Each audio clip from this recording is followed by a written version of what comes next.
Absolutely. You know, you guys are talking about the sanity part of it. And for me personally, you know, I don't necessarily have a fear of using, but I do have a fear of losing my sanity. I was at about 10 years sober and thought I had it figured out. Didn't need meetings no more.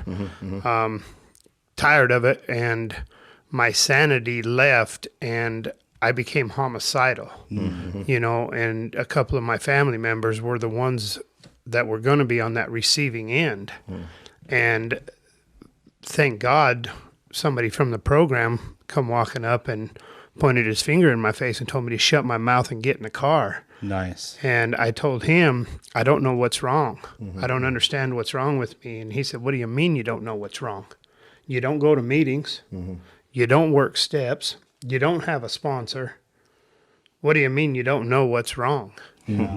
And for whatever reason, that hit me pretty hard. And so that maintenance to me, you know, you hit it right on the head is the sanity part of it. You know, I don't want to be insane.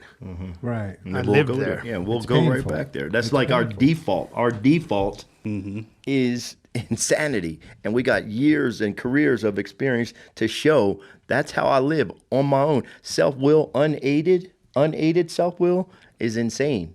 And it just there's no you know what I mean? As hard as it is to admit. Right? Yeah, I mean, and again, and I'll tell myself everything is cool undercover, or it's them. It's they made me Right. this way. Yeah. So, like I said, it's a cool thing. Yeah, it's a great point. It can be a tough pill to swallow, but I mean, do you remember, let's just go back to like those early days in recovery, right? And we would see these people, like I remember, for example, in a treatment center, the counselor that I had was somebody that was in a 12-step program. And he would talk about how he would wake up at, I don't know, 4:30 or 5 o'clock and do like gross. a half an hour or 45 minutes of meditation. And I was like, Gross. you fucking have to do that every day? Yeah. Like it was so weird and foreign to hear that's how somebody would start their day. That's the solution? Yeah. No.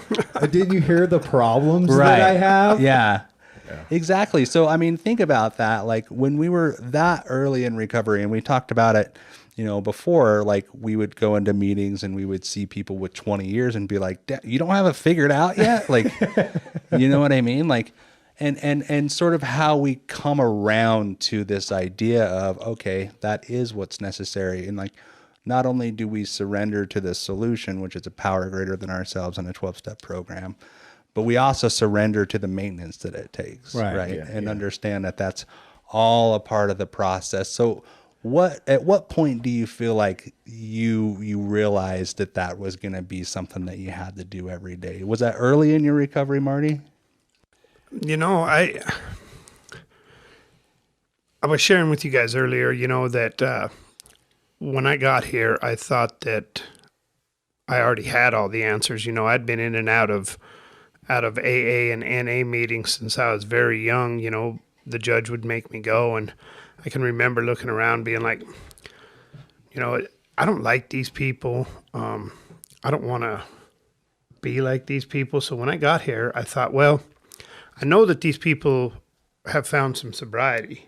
So I'm just going to go in and I'm going to learn in a couple of weeks exactly what they've done for all of these years, because they're dumbasses, right? I'm pretty smart. So I'm going to learn what they've done, and then I'll take it out there on the street and I'll apply it, and I won't have to worry no more. No, I have to come for 20 years.